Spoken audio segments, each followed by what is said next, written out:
Hello, and welcome to another episode of the ohmTown Daily News Show. What is this all about? I'll introduce the show again. I do this every episode, so I hope those of you who are in chat aren't getting tired of this. But I kind of vamp it every time. It's a little bit different, so let's just get into it. So, ohmTown.com. Let me turn this down a little bit. ohmTown.com is a news aggregation site. I was just working on it, so I might have actually broken something. But hear me out.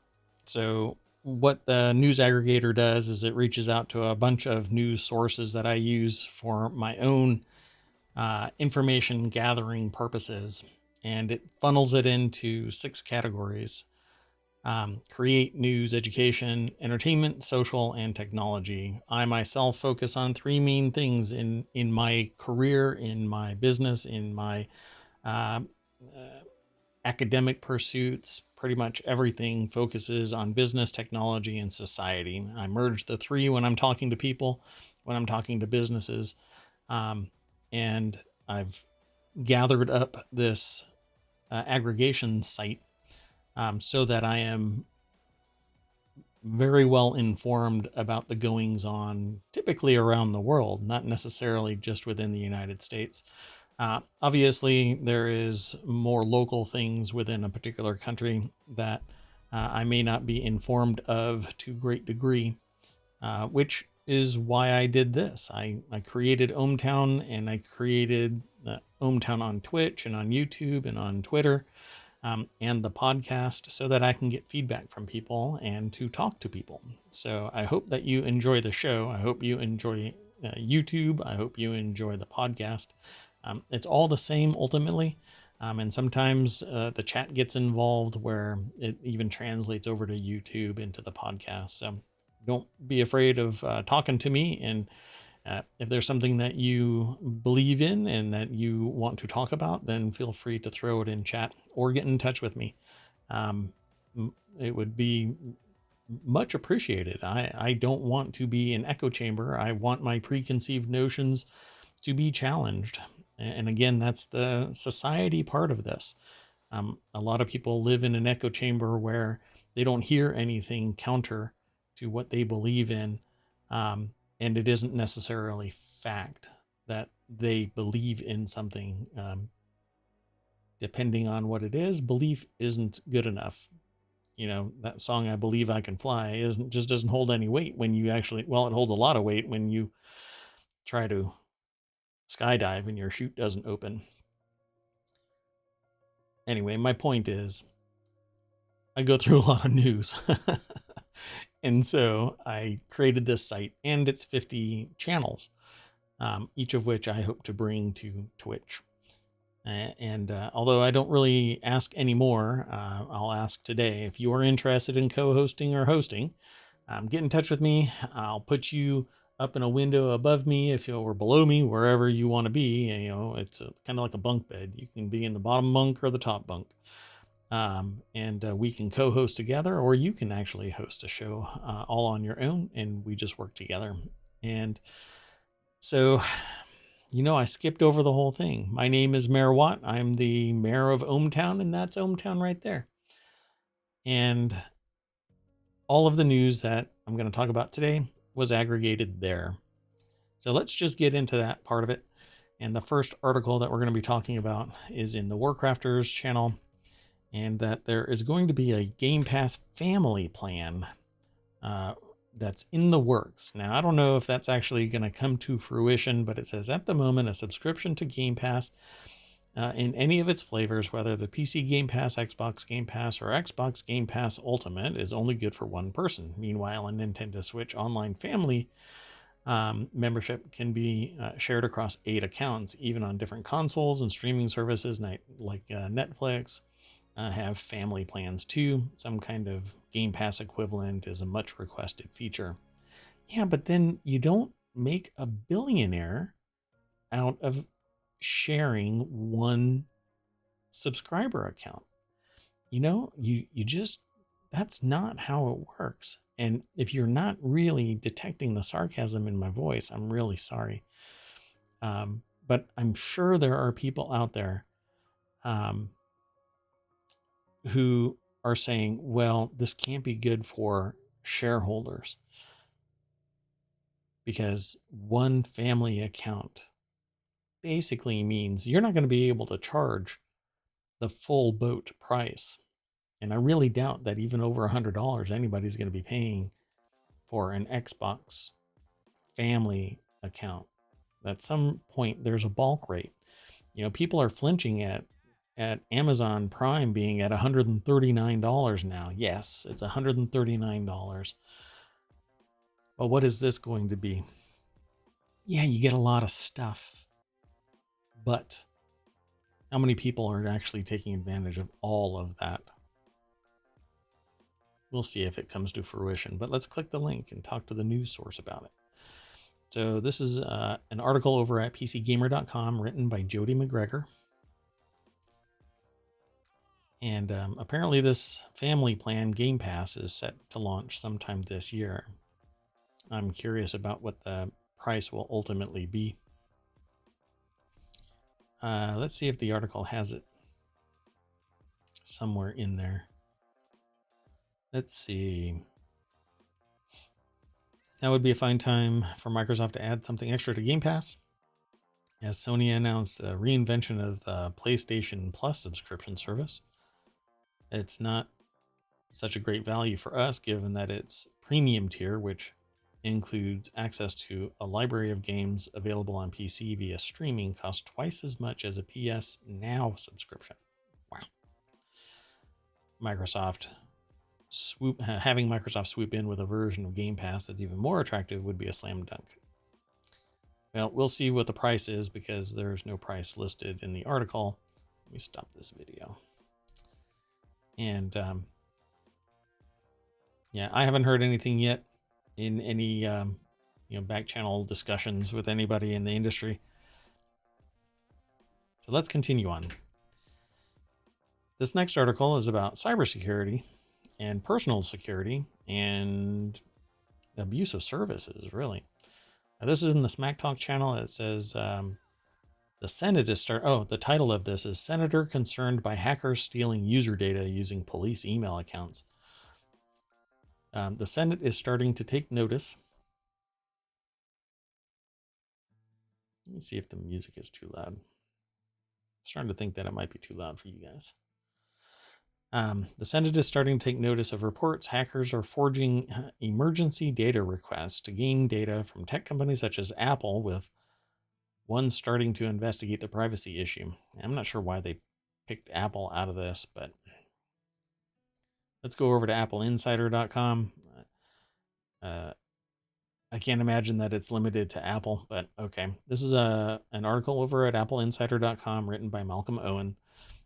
And it says on March 29th, a report surfaced revealing hackers were taking advantage of compromised government and police email accounts, enabling them to pretend to be law enforcement officials.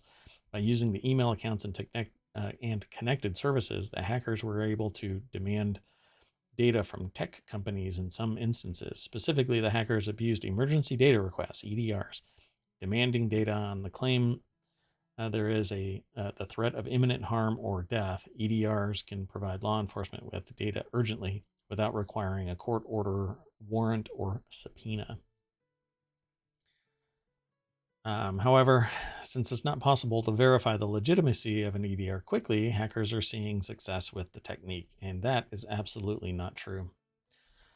I had a service that I had spun up that verified the identity of senders before it ever left the sender's server, and in doing so prevented unwanted email from ever even being sent. And there is a way. It's just not being utilized by those services. And unfortunately, back then, and maybe even now, people didn't want to pay for that service because they could get free services or deeply discounted services. And I was only charging $2 to $5 a month for the service, and people still didn't. From corporations to individuals, people didn't want to pay. So I'm shuttered the service and haven't revisited it, although people are still asking me, hey, why don't you spin this service up? So I consider it, but there is a way to know when a sender is not the authentic sender. Now, if it's a hacked system and it's a police account that is actually hacked, there's nothing you can do to verify because it's coming from a legitimate source. The problem you have is a deeper cybersecurity issue, which is the police account is actually hacked. And that takes, well, it takes people being aware that they are always a target. And you don't have to be, absolutely paranoid, living in a hut out in the woods kind of paranoid, but you do have to be internet street smart, and not allow anybody access to your system. Don't download anything that isn't supposed to be on your system, particularly your work machine. There's a whole lot more there, and it's all part of a process of education, but you have to be a willing participant in this education. But there definitely are ways of verifying the sender before acting on something. I mean, this amounts to just clicking on a PDF, for crying out loud, and it shouldn't be this. The people that are processing this and the people that are sending this are being willfully ignorant of what can be done. So do it. And if you're interested in that kind of a service, let me know. I may spin it up again, but it's a very costly endeavor to do what I was doing. So what do you think of that? I mean, why on earth would anybody just randomly process an EDR, and why would there be a thing? Why would that sentence? Well, we don't have time to verify the integrity of it. No, it's a phone call away. You should be able to call the person, the point of contact, and not necessarily the one that's in the EDR. Obviously, it could be a phishing attempt. Verify, trust, but verify. So let's continue on. This next article is in the Hatch Ideas channel. There isn't a shortage of truck drivers. They just don't want to drive for mega carriers anymore. It says here, some companies have been hiking up wages and offering massive sign-on bonuses to new truck drivers, saying that no one wants to work for them anymore. During the pandemic, trucking companies have claimed that there is a driver shortage, but Jason Miller, a professor, says drivers just don't want to drive for mega carriers anymore. They've moved to smaller carriers and short-haul journeys instead. And so they talk about photos of empty shelves have littered social media over the past year, and these, in part, have been blamed on the lack of truck drivers. So let's click this link and take us over to Business Insider and an article written by Grace Dean. And like all of these that I post, and in the show notes, follow the link and go and read the rest of the article. Although I talk about it, I don't go through the entire article. I don't read the entire article on the air, but I have experience in this. Most of the business aspects, most of the sociological aspects, and yeah, I pretty much say all of the IT, information technology, and cybersecurity aspects of it, and tech in general. But let's scroll down and see what some of this has. So one of the problems that I have with pictures of empty shelves on social media is that it's not everywhere. It's not necessarily expansive. It's just that it's not like people are running around and posting pictures of full shelves. Why? Because there's nothing inflammatory about it. If we had a back and forth between people posting full shelves and people posting empty shelves, it would be nothing more than, maybe 10% of the shelves are empty. And that's a natural process in business. It could have been a mad rush because everybody is prepping for something going on that weekend because of whatever machination takes place, and the people haven't come and stocked the shelves. But if I went to the grocery store today, jam packed with people, nothing empty, and the aisles were lined with people stocking shelves. And this is Sunday morning, right? Everybody's getting ready for Saturday, or sorry, for the weekend, for the week.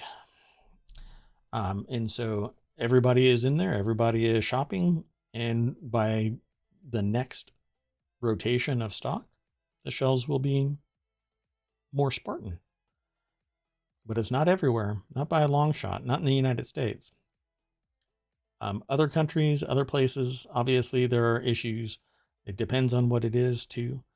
But this shortage of truck drivers, pay them right. Give them a good work-life balance. At some point, what's going to end up happening, and I'm going to scroll down again.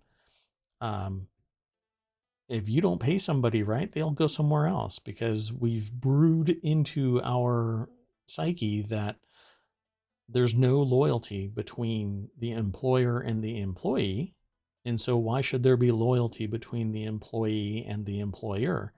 When everybody is at will and you can fire and you can quit, everybody's just looking to get more, right? Make their life better. So make your employees' lives better. Because at some point, the people that have the money, the power and the influence, they will automate these long haul trucks. And then long haul trucking will be dead on arrival, and you will only have short haul, the last mile. There will be a depot and a bunch of drivers that are just picking up trucks to drive them into town, because automated driving in a town, in a city in particular, is sometimes an absolute nightmare. Mainly other people and an 18-wheeler, they just don't mesh.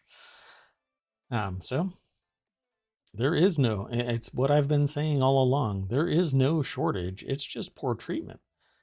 You can't have stagnant wages with 11% inflation. You can't have stagnant wages when everybody needs more. When the cost of living is increasing, you can't have stagnant wages. You can't have abusive policy.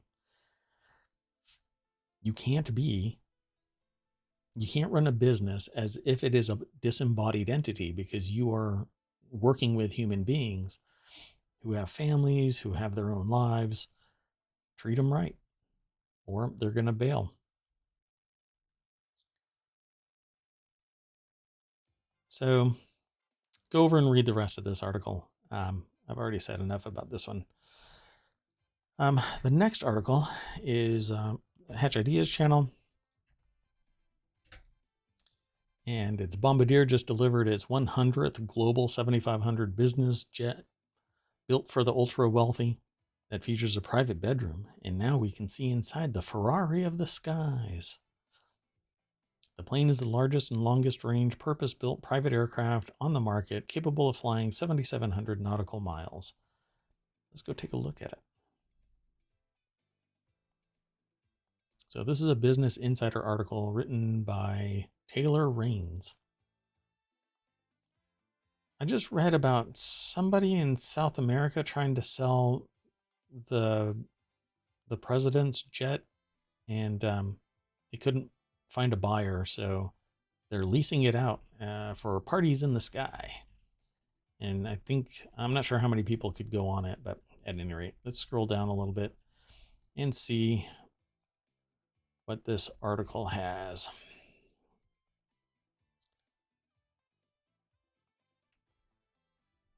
There's some more pictures. The $75 million plane is the largest and longest range purpose-built private jet on the market. Up to 19 passengers. I'm looking for one picture in particular. Let's see if it's in here. Sorry for the fast scrolling. I don't know if it will show the picture. They're moving further away from it than inside it. So there's supposed to be a bedroom on here, and I'm curious. So this is the kind of plane that you see in Blacklist. If you've never seen Blacklist, go and check it out.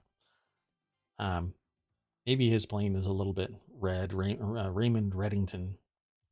Maybe his plane is a little bit smaller, but there it is. So bedroom right there on the aisle. Pretty neat.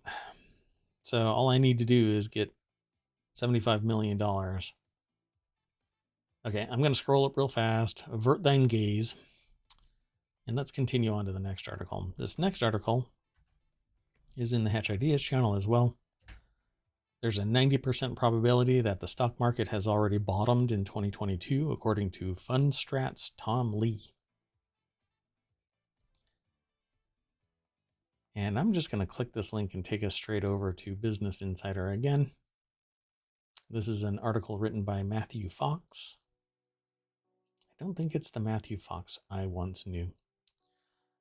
That's according to a Friday note from Fundstrat's Tom Lee, who argues that as long as the U.S. economy is able to avoid a recession this year, yeah, the S&P 500 could surge to 5,100 by the end of the year. That represents potential upside of 13% from current levels, or a gain of 24% for any investor who bought at the low of 4,114 on February 24th. We think lows for 22 are in the greater than 88% probability, but we still see stocks in a jagged recovery in the first half of 2022. Full risk coming in the second half of 2022, where the S&P 500 can exceed 5,100 before year end. Yeah, I don't know. I think that inflation is still going to continue to rise, and it's going to influence the stock market.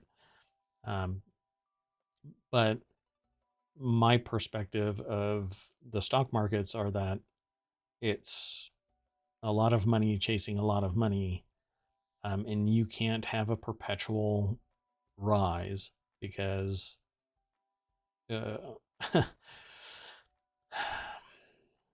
everything increases. And when the stock market increases in prices, in valuation, those gains have to be realized somewhere. And so this money just comes out of nowhere, literally. I mean, the money has to be in the system to do the return on the investment. So this is how you end up with more and more money in the system, and you have more money chasing fewer goods. You end up with inflation. It doesn't even anything out because there's always more money chasing higher valuation. And it only collapses. The stock only collapses when a company completely collapses. It's not about fundamentals. It's about driving the price up. I mean, look at meme stocks. There may be some meme stocks that have good holistic valuations where everything is being taken into account. It's a fundamental analysis. But some, no. The only reason why it's going up is because everybody is buying it for fear of missing out, while others are buying it because they're looking at fundamentals and they see that it might increase, $1 a share, $2 a share, but they're in it because it's going to grow because it's a meme stock. Not all of them are like that, though. Well, we'll see what happens again. This is a business process and not something that you can actually tell the future of unless you have insider information. There's no way to really predict. It's more of a educated guess. But let's take a look at another aspect of society's attempt to have a good life, and that's owning a home. When you rent, you're paying somebody else's mortgage. You're paying for that property, and you don't get any of the benefit. You can't write anything off. It's basically making the property a zero price point for the company that owns, or the person that owns the property, but you have to walk away at some point. And so rent is increasing because there's constrained, hello, building. There is a constrained number of properties available. And here in the States, at least, there is a tremendous increase in property values. And that too is unsustainable. So you'll have a crash at some point. It happened in 2008, but that was other more predatory processes. Again, nobody was really held accountable for these predatory practices. But it says today's mortgage and refinance rates for April 3rd, 2022. So just a few months ago, the mortgage rates here in the United States were sub 3%. And depending on what you were doing, it was even below 2%. How are you today, Brildane?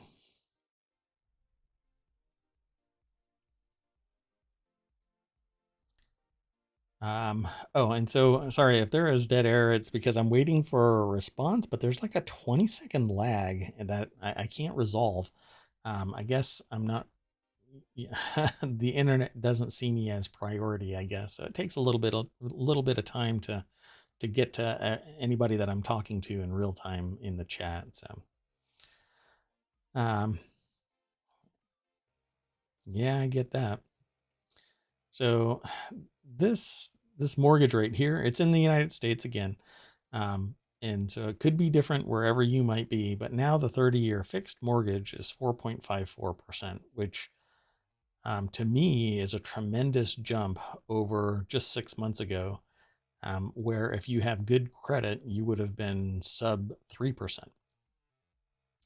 And now you're up basically 2 full percent. Which is a shocking blow. And I don't think that this is the end of it. I think we're probably going to get up to about 7. And this is hedging closer towards the 1970s era of mortgage rates. And that's all due to inflation. That's all due to people wanting to, it's in the guise of managing risk, but the reality is they want profit, because the risk is always there. Even if you have 2.5%, nothing makes the risk go up. Then it'll rise simply because somebody has to pay and struggle to pay, barely making it into qualification at 5%. But if it would have remained 2.5% and everybody be okay with 2.5% profit, they'd be able to handle the month to month. But that's not what happens. Now these these mortgage owners will have to struggle to make ends meet, and that inherently will cause the risk to increase. But while they're paying, people are making money. And then if they don't pay, the bank takes the mortgage over and the real estate itself, and then you get punted out of your house. So I hope here in the States, if you are listening to this, that you refied or you purchased prior to 6 months ago, because right now is not a good time to buy. But let's continue on with the next article. This one is the Daily News Show. Airlines cancel more than 3,300 flights over the weekend. Delayed, citing bad weather in Florida and other issues. Everything from COVID to gas prices and whatnot. It's been an interesting period. So weather in Florida and other issues, right? So it just kind of gets generic here. So Southwest Airlines also cited weather and airspace congestion Saturday in Florida, as well as technology issue. It canceled 1,000 flights over the weekend, but said that as of 1 p.m. on Eastern, it had no more cancellations on Sunday. So if you are flying, good luck. You might be negatively impacted by other issues, whatever those might be. If you've never been held over because of some cancellation, count yourself lucky. It's not a pleasant experience. But let's continue on. That was just a short little note that I wanted to talk about briefly. And this one here is in Oregon. In the daily news show, Oregon decriminalized drugs in 2020. So how is it going? There's mixed results so far from Oregon's pioneering drug decriminalization law. So this is an article over at ABC News by Andrew Selsky from the AP. And it says here, Oregon voters approved a ballot measure in 2020 to decriminalize hard drugs after being told it was a way to establish and fund addiction recovery centers that would offer people aid instead of incarceration, which I think is great. Being able to address the issues that drive somebody to take drugs is very important, because what's basically going on is somebody turns to drugs because they are trying to cope with something, or they want to feel good about something, whatever it might be. But that's a psychological thing where if you talk with somebody, you may find out that there is an actual underlying cause as to why they want to quote unquote feel good about something. So they take drugs thinking that's what's going to make them feel better. Well, the crash is much worse than whatever high they were getting from the drug. And so they have to keep on doing it. And then psychologically and physically, you become addicted to it. And then it becomes very difficult. So it says, yet in the first year after the new approach took effect in February 2021, only 1% of people who received citations for possessing controlled substance asked for help via a new hotline. Well, it's kind of like anything else. Sometimes there are people that, and in this particular case, there's such a negative perspective about somebody asking for help, particularly about drugs or anything having to do with their psychology, that they don't ask for help. You have to make it compulsory. If you are receiving a citation, then you have to go and seek help. Not just seek it, but it has to be directed. Otherwise, the person's going to think, oh, well, I got away from it. It's not a big deal. And that's just not true.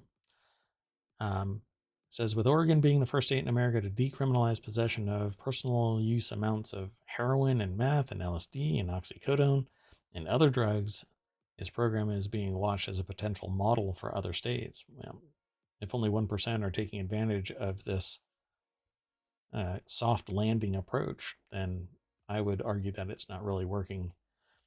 They need to, and then a maximum fine of $100, which can be waived if the person calls a hotline for a health assessment. That's just cheap compared to the other solution, which isn't really a solution for the personal benefit of the offender, so to speak, which is jail. They need to make it a little bit more heavy-handed, I'd say. The call can lead to addiction counseling and other services. It's too heavy lifting. You have to provide it to them. Because it's not like somebody is going to go, oh yeah, a few will. So I hope that they make it a little bit more compulsory. Okay, so let's continue on. And obviously, if you have an opinion about this, feel free to throw it in chat. I really should set up a call-in number. That would be fun. I've got a number, but it's just not something that I spin up every time I do a stream. But I should. We'll have to see. I can play recordings and stuff like that. This here is in the Warcrafters channel. This is the next article. Nightmare Reaper is a pretty dang cool roguelite looter shooter retro first-person shooter. FPS, really. Interesting. Sitting somewhere between a modern roguelite and a retro FPS, Nightmare Reaper is a recent release from indie studio Blazing Bit Games that combines familiar elements into a formula that feels quite fresh. Let's go and check it out. It's over on Steam. Yeah, this article is written by Jonathan Bolding for PCGamer.com. And it has a little caption of another win for genre word salad. Hey, who created that sentence? Sitting somewhere between a modern roguelite and a retro FPS, huh? So, yeah, I don't know. This is a very pixelated indie game. So, I guess if the mood is created the right way. As you go through levels, you pick up new random weapons and showers of golden coins. Those coins can be used to buy character upgrades and abilities through mini games that you play on what appears to be a Nintendo Game Boy Advance SP. That's either a nostalgia or absolute confusion for you, I'm sure, but it's a weird little stylistic touch that lets you know precisely where Nightmare Reaper is coming from. I would say that this is probably somebody's baby, and they are happy that it's out and getting some attention. So go look it up over on Steam. Nightmare Reaper. I mean, it looks like Doom, like original school Doom. So you've seen this, huh? What do you think of it?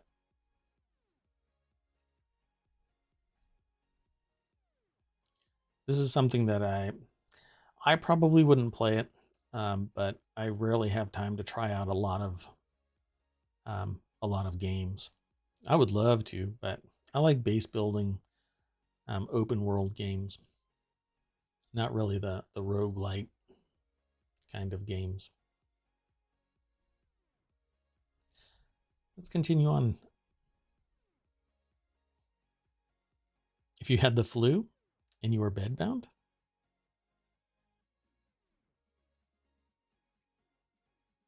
wow, that's interesting.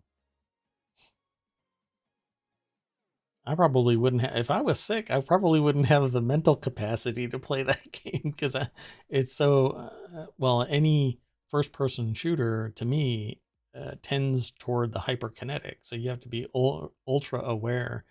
And if I have the flu, I'm probably medicated and near unconscious trying to get over the flu. So you are a stronger person than I. I'd be playing a game like the vampire game where you're just moving around with WASD. So this next article is over in Warcrafters. Here's classic Doom with ray tracing. I thought that this was actually, I had heard about this from somebody else, and I thought that this was an April Fool's joke, not something that was legit. So let's click this link here in a minute. Oh, really? Wow. You only, oh, I don't want to say that on the stream. That can't be right.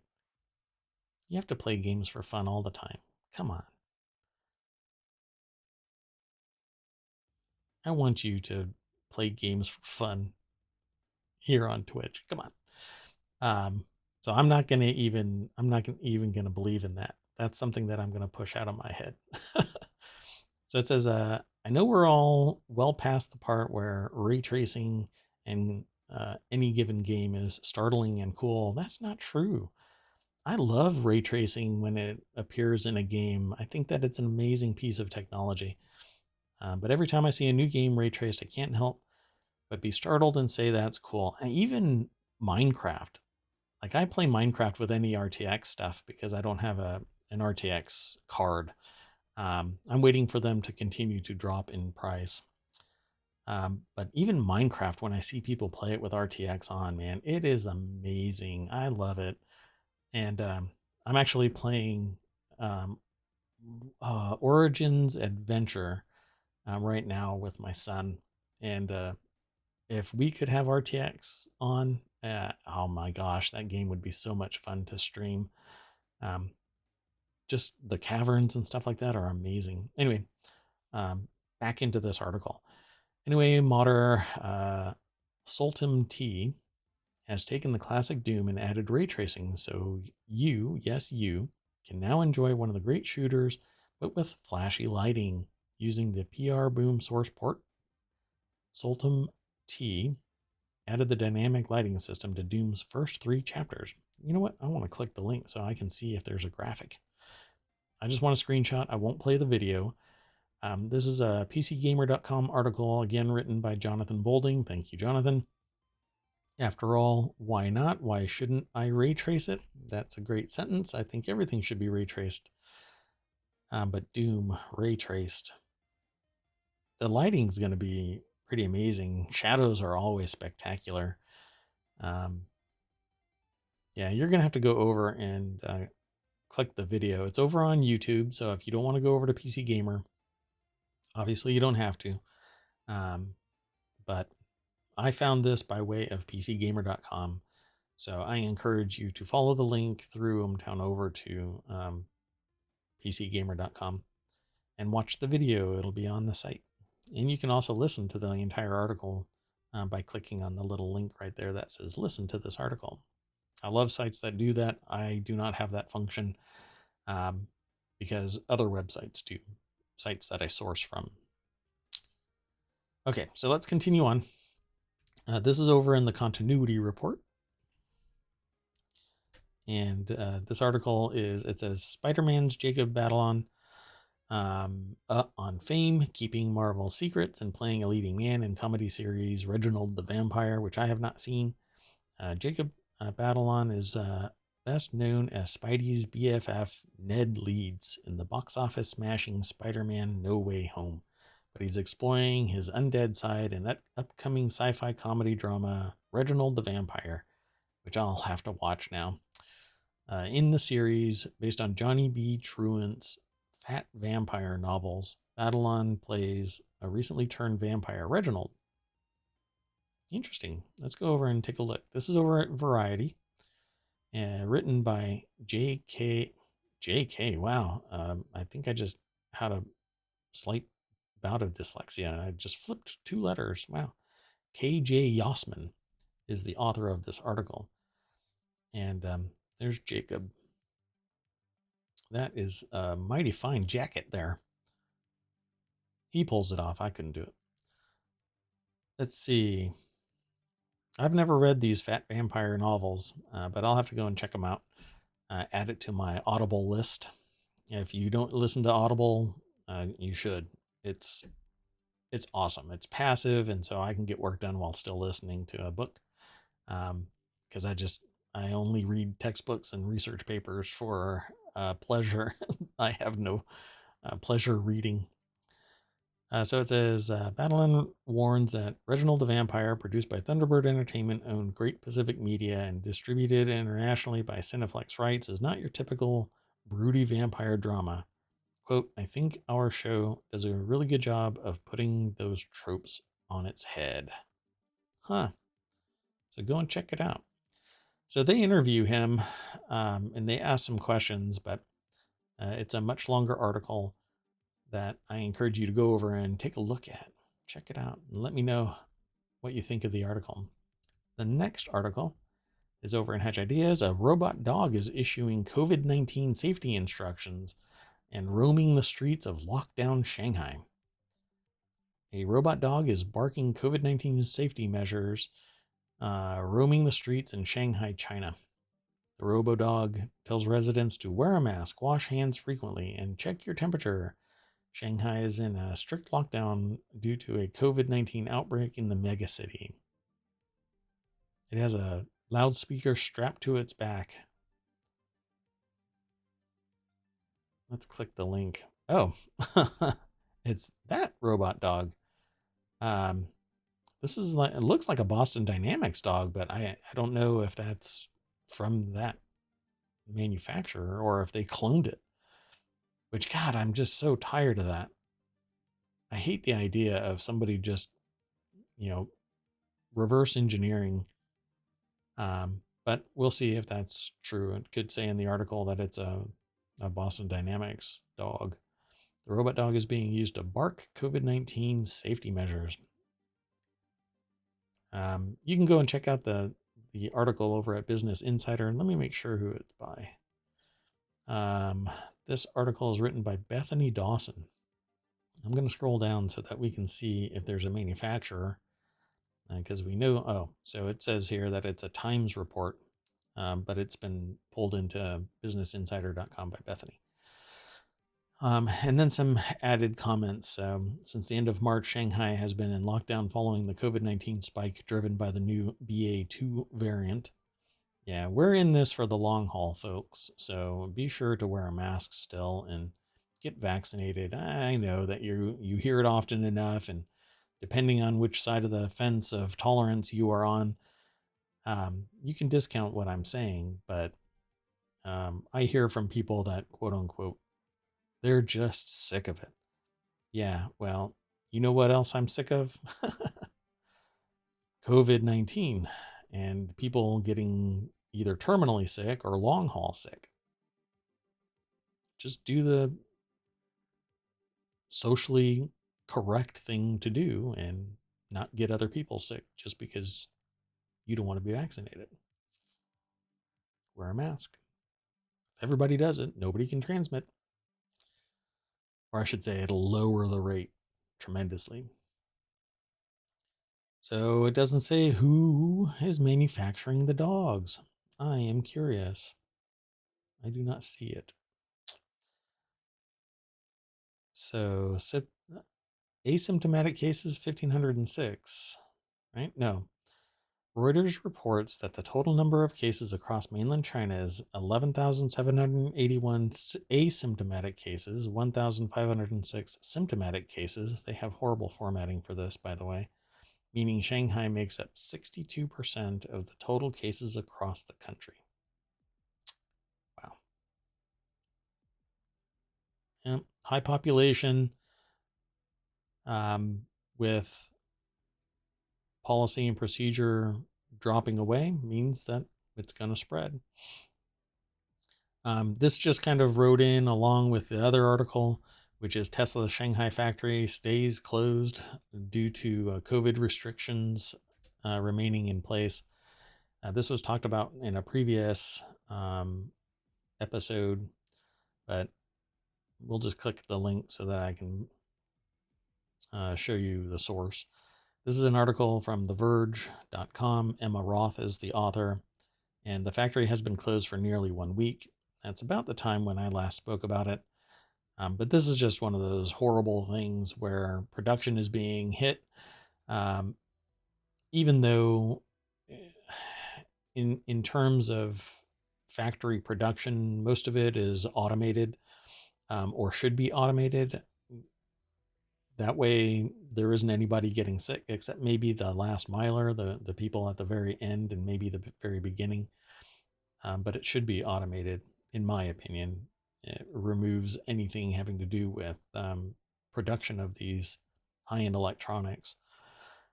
A previous report from Reuters indicated that Tesla would resume production at the Shanghai plant on Monday, April 4th, as some stay-at-home orders were expected to end. However, workers in the eastern portion of the city where Tesla's factory is located are still facing COVID-related movement restrictions. Yeah, and if you've never heard of this, then you are literally locked down. You're locked down in your township. They use a different term for it, but the region, you can't leave. You can't enter, you can't leave. So in some cases, you are locked inside your house. And we saw that at the beginning of this. But then exfiltration of videos and stuff like that got clamped down. So this next article is Netflix and Sony pause upcoming projects starring Will Smith after he slapped Chris Rock at the Oscars. And this is kind of a bummer because there were movies that were in production. Netflix and Sony have halted upcoming movie projects starring Will Smith, a report says. The Hollywood Reporter reported that Fast and Loose and Bad Boys 4 will be put on pause because he slapped Chris Rock. What a way to end a career, you know? So let's click the link. I won't say much about this because what hasn't been said already. BusinessInsider.com, the article is written by Zara Tayeb. Let's see if there's something else in there. I mean, this has been going on for a week. Even Saturday Night Live made made it a theme in their news. If you aren't familiar with this, or you don't care, then obviously just ignore this part. We'll continue on with something else. But what really hasn't been said about this? You slap somebody and you end up with repercussions. That's either legal repercussions or societal, and nobody has the right. Your rights end where my rights begin, and if you assault me,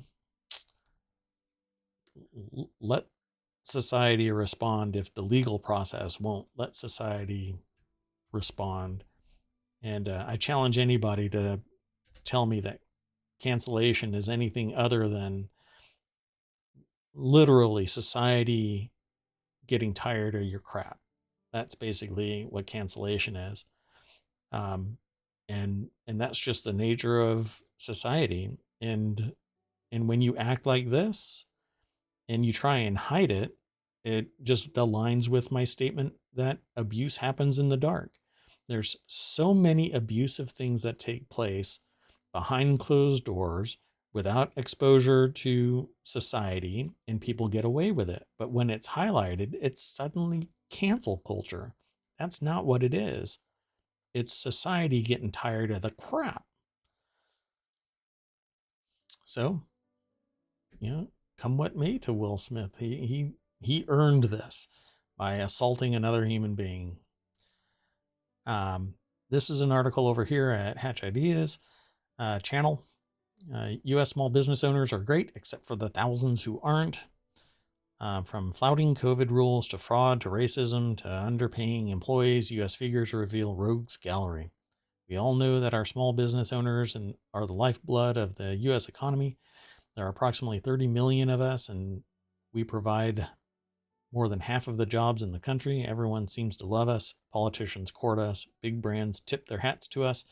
Each year, we celebrate our small business community with Small Business Week, the Small Business Saturday, National Entrepreneur Month, and many other days honoring independent workers and minority business owners. Yay for us, but you know what? As much as they're an advocate, this is the author. I'm just quoting their article. And I'll finish it here in a minute. This is a Guardian article. My aggregator just chops it off. That's the nature of the beast. I don't read the entire article, as I've said before. But this article is written by Gene Marks, and it says here, each year we celebrate our small business community with Small Business Week, Small Business Saturday, National Entrepreneur Month, and many other days honoring independent workers. So yay for us, but you know what?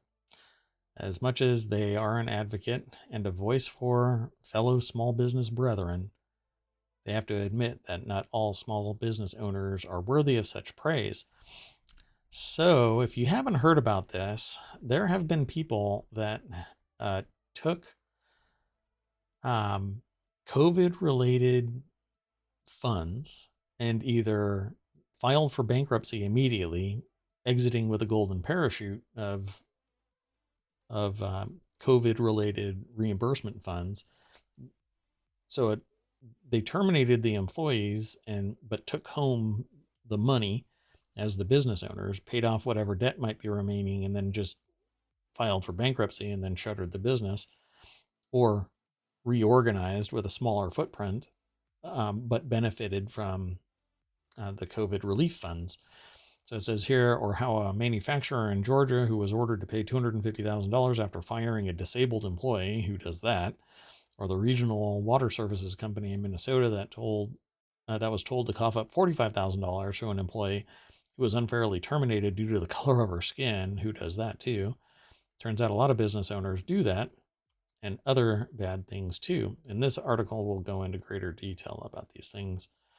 67,448 charges of workplace discrimination claims the agency, which is the agency in question here, is the U.S. Equal Employment Opportunity Commission, that have received in just the past fiscal year. For crying out loud, people.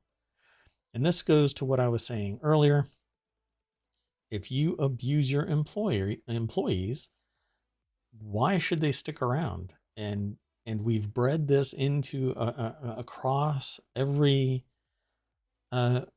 state in the United States is at will. You can quit or be fired. There's zero loyalty. There's zero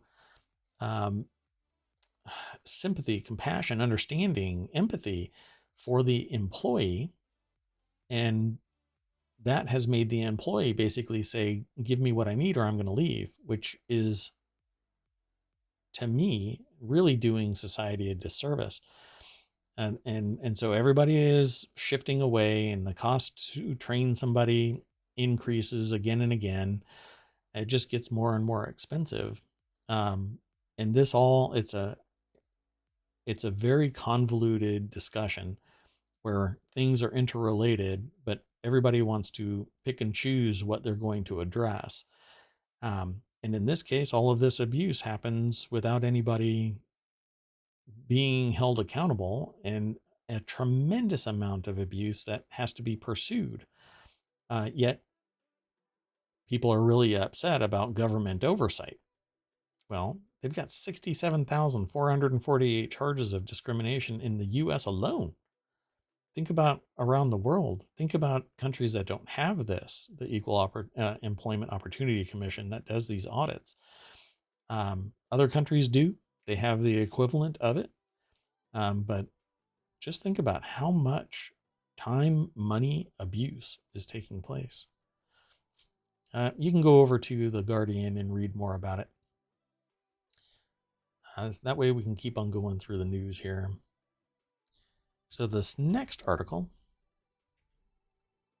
is in the Daily News Show. This is a man in Germany gets 90 COVID-19 shots to sell forged passes. Amazing. A 60-year-old man allegedly had himself vaccinated against COVID-19 dozens of times in Germany in order to sell forged vaccination cards that with real vaccine batch numbers to people not wanting to get vaccinated themselves. So let's click this link. Takes us over to ABC News. It's an Associated Press article, and I really don't want to see somebody getting a shot, but that's what the cover art is. And eventually he was caught. So it's said to have received up to 90 shots against COVID-19. Wow. You just get near him and you're protected by his vaccination. He's probably radiating anti-COVID energy. So they caught him earlier this month. The German news agency DPA reported Sunday. Let's see what else is in here. Is there anything? Yeah. Wild. So, like most things, there is a market for anything. And, being a guinea pig so that people can not get this shot. And so many people are everywhere. They get so many shots, but they call this one suddenly untrustworthy. Pretty wild. Okay, so this, I'll have to preface this because I took a look at this one because the reason why I clicked on this was it's a deal article, an article about some IT equipment that is at a reduced price, right? So I clicked on it because I was interested in this gigabyte 34-inch ultra-wide monitor. It's 144 hertz and 1440. So I figured, I might actually go and buy this and not just talk about it. Well, I clicked this link and I'm just going to go straight over to the article. This is an AppleInsider.com article. I clicked on it hours ago. And this is written by Apple Insider staff. I take it that a bunch of people took part in gathering the information on this, right? And so I scrolled down because I was really curious. The rest of these might still exist, but I'm really only talking about the one. And I was only intending to talk about this one, the Gigabyte 34-inch, 144 hertz, ultra-wide curved gaming monitor. It was $299.99 on Amazon, but when I clicked it, guess what price it was? Ta-da! Because no good thing lasts. So at some point, maybe people were buying it, and if you click on the link when you're over at Apple Insider, it'll take you over there, and it'll be $4.49. At least it was when I last looked. So if you are interested in checking it out, go over to the Apple Insider site. You can follow the ohmTown link, and it'll take you there. So this next, I'm going to continue on with the show. So the next article, whoa, wait a minute here. Dunk. The next article is in the Mobile channel, and this is invasive ants hit Texas hard, and now a killer fungus is coming for them. When crazy ants roll into new parts of Texas, the invasive species wipe out local insects and lizards and drove away birds and even blind baby rabbits by spewing acid in their eyes. There's a whole sentence that I never thought I'd say on a Sunday afternoon. Let's click the link and see what this is all about. So if you get creepy crawlied by pictures of bugs, then don't look at the screen for a little while. I'll let you know when it's safe. This is a phys.org article written by Issam Ahmed. Sorry, pardon me. And it says here, I'm going to scroll up so that we're hiding these ants. So the picture that was on the screen was described as a handout picture shows tawny crazy ants in fulva feeding on a cricket. Yummy. Have you ever had dried crickets? You can eat crickets. They're supposed to be extremely nutritious. I've never willingly eaten a cricket. I don't know. I had to pause for a moment there. Maybe I'll try them sometime. Hey, if inflation keeps going up, I might be eating nothing but crickets.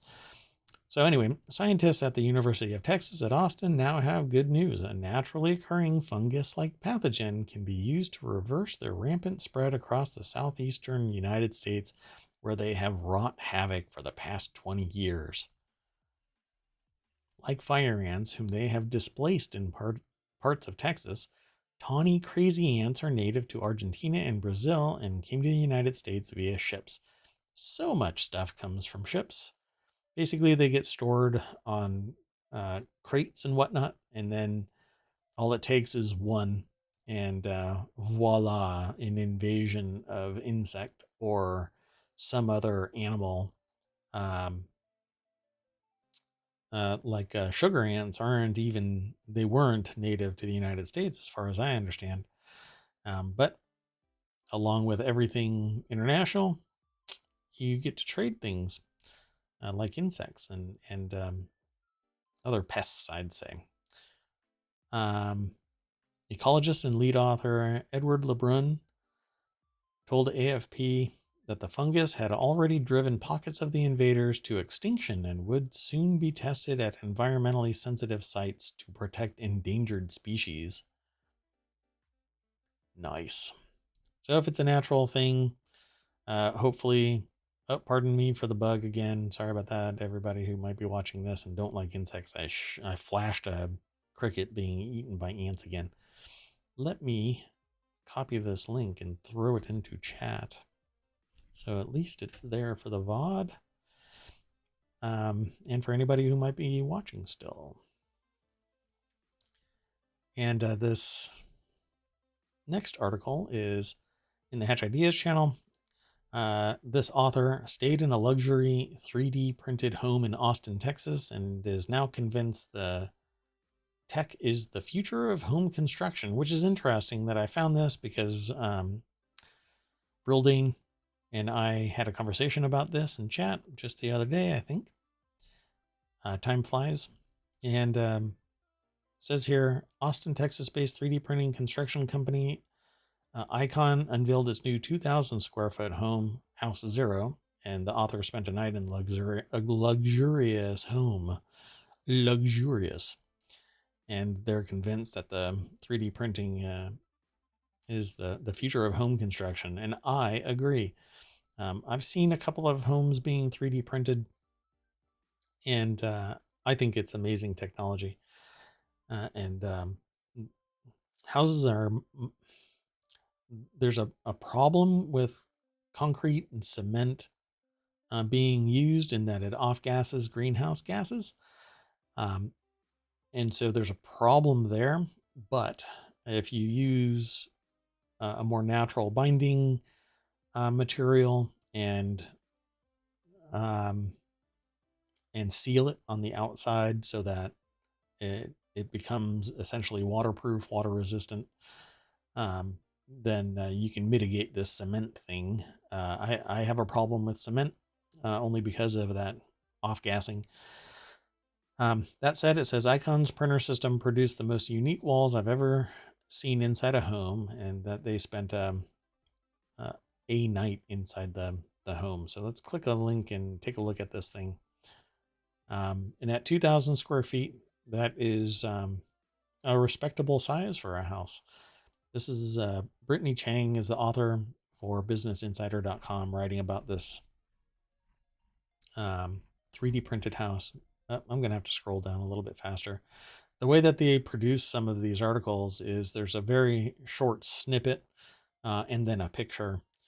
And I love the design, the architecture of this. They have wooden ceilings, cement, 3D printed walls, and you can see the striations just like a regular FDM printer using PLA or plastic of some kind, except in this case it is cement. So it says in early March, 3D printing home construction company Icon unveiled its House Zero. I would love for House Zero to build me a house that's 3D printed. It has a much smaller amount of people that have to work on the house. It runs day and night if they want it to, if they can trust the workplace, so that people don't come and tamper with the equipment. The team spent 5 additional months finishing the rest of the home and like window installation, wiring, and plumbing. That's natural with many other custom homes. Semi-custom homes are much easier. They go up in just maybe 2 months. But with this, it looks like it's a very custom home, not just the walls being 3D printed, but everything inside it. The unique construction tech, curved concrete walls, high-end finishes made House Zero one of the most uniquely designed homes that they've ever stayed in. Well, just the fact that it's 3D printed makes it the most uniquely designed home. Pretty neat. I don't know if you would ever want to live in there, those of you in my chat, but I love the idea of thick, soundproof walls so that I can turn up my music or play my games or scream into my chat mic as loud as I want, and I don't disturb anybody. And I'm very conscious of my neighbors. You know, I don't want to irritate my neighbors, and I don't want them to irritate me by blasting music or anything like that. So having a house like this with, 1 foot plus thick walls of cement with an air gap between each side, it screams, I want this. But this is not track home. I'm gonna scroll down. Let me see if we can find a picture of inside the wall, because they're typically honeycomb nowadays, with reinforcement between them in the form of cement, kind of beams in between, except that they go from the floor to the ceiling. I'm sorry if I'm scrolling too fast. I just want to see the inside of the wall, but they're just not showing it. Come on. They just show a little corner, but not inside it. Okay, well, I'm not going to go through the whole thing. I'm going to scroll up real fast. Sorry about your eyeballs. And our last article is about an electric SUV, the Ioniq 5.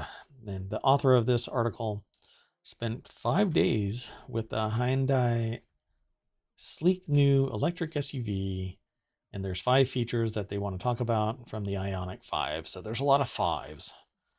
They tested the 2022 Ioniq 5, Hyundai's hyped up electric SUV. It exceeded expectations. They loved its quick acceleration, striking looks, spacious, stylish interior.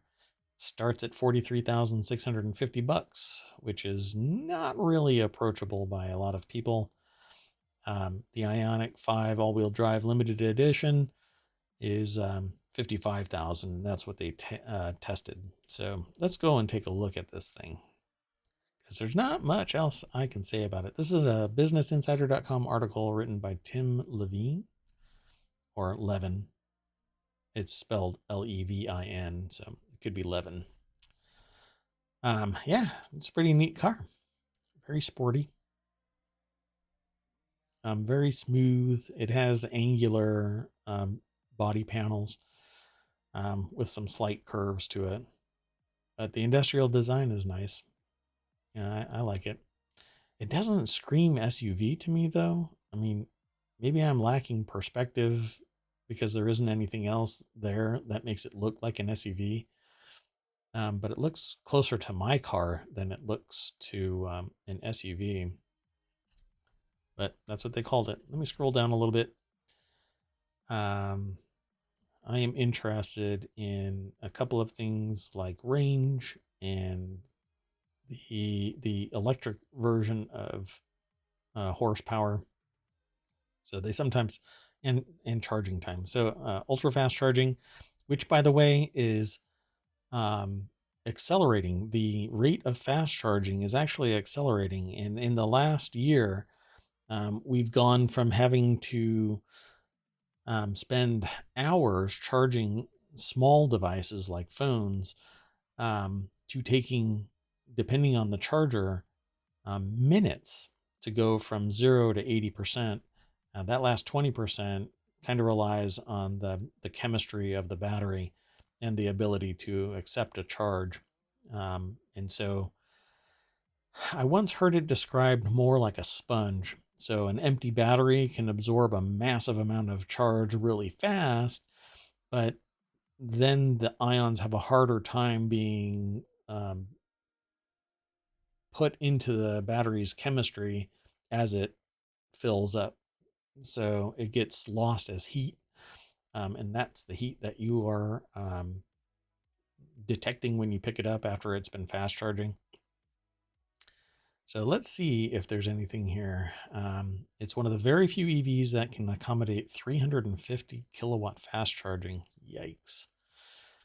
The most powerful form of charging that's available at public stations. Hyundai says Ioniq 5 with a 20% charge can reach 80% in just 18 minutes. And that is what I was looking for. So if it takes me, we're getting closer to where I want to be, but it's something that I would early adopt. But 18 minutes is still too long. But we will get there. We will get there eventually. No doubt about it. If it takes 5 minutes to get closer to that 80% or higher, that's ready for prime time. But 18 minutes, still a little bit too long, but I'm willing to take that. It says, I found the Hyundai still able to add 180 miles of range in a swift 33 minutes. 20% to 80% happened in 28 minutes. Well, I'm curious. Oh, and that's one of those things. Cold weather impacts charging time, battery life, and its drainage. So, but there are technologies out there now that allow you to, well, there's technologies that are in development where the battery is actually self-heating and relies on that heat to generate energy. And if they're called molten batteries, and if the battery were to break open in a lithium battery, if it breaks open, it will catch on fire and either melt itself to the ground or melt the whole car down, depending on the expanse of this leak. But these molten batteries actually are hot. They withstand the heat, and if they are punctured or anything like that, they basically cool off and the reaction stops. But that's an upcoming technology, not something that's out there in the market right now. Anyway, it says here, it feels like a minivan, one friend said when they sat shotgun in the Ioniq 5. While that's admittedly a little strong, the Hyundai does indeed feel way bigger on the inside than you'd expect from a compact SUV. That's how I feel about the new minis. The new minis are they're bigger than the old school mini, but they're very roomy inside while still being small. And while I feel like I'm still expanding, uh, it still feels roomy inside a modern mini. Let's see, completely flat floor. Yeah, that's typical of an electric car. Is there anything else here? Yeah, you can go and check it out, but I'm looking for one more thing. 320 horsepower. That's the other thing that I was looking for. Ta-da! So at 320 horsepower, this thing is faster than, or potentially faster. It's going to be faster off the start than a combustion engine. It's going to be, well, at 320 horsepower, the price point is about right. But let's see, 5 seconds from 0 to 60. And it's still, that has to be throttled by some tech, because you can go from 0 to 60 a lot faster than that. So it must be a gearing thing or a software limiter. I can't imagine the electric motor is going to not be capable of faster acceleration.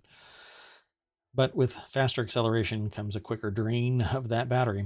Okay, so I'm going to scroll up real quick, just going to warn you. And we are done for today. The site should be working just fine. As I said at the beginning of this, I've done some changes as well. I'm still working on the site. And when I verify something is working, then I push it out to the live site. And sometimes it still breaks. But it should be working just fine. And every time you click that front page, it will repopulate and give you a whole new, and maybe not every time. I mean, if I were to do it again right now in 30 seconds, it's not going to have new news because the crawler is going out and getting stuff. This is all new news. Typically, the front page is all within the last 24 hours. And if you keep on scrolling through the news, you will find articles that you like, I'm sure. And also a little bit of advice, if you go over to ohmTown.com, be sure to sign in. And you can select where you get the news from. It won't impact the front page, but you can actually go in and kind of subscribe to your own feed, and it will be your own activity feed. Now, I'm not logged in. The way that I have this set up is I block ads on this browser so that I'm not influencing ads on my site while I'm doing my show. And as an admin, it's forbidden. You shouldn't be doing that, generating any revenue from your own site. But if you were to click on, let's say you're interested in create, you can click on create and it'll take you over to there's actually better graphics when you're logged in. And you can actually see all of the discussions that have been injected into these particular. I can keep on scrolling for a little bit longer. And so it only lists the 50 of them. But you can go into each one of these and there will be more articles. And same thing with news, education, entertainment, social, and technology. And check out things that you are interested in. Or you can go back to the front page and see everything. And if you scroll down to the very bottom of this, you will see that there are almost 250,000 discussions, all based on headlines from sources that I aggregate because I'm interested in a whole bunch of things. So go and check it out. And again, thank you very much for hanging out in chat. If you have any questions or comments, feel free to get in touch with me. I try to be all over the place. I might take some snippets and throw them onto TikTok. You know, I'm wildly high energy, right? And people are seeking me out on TikTok. I'm not sure if my sarcasm makes it through.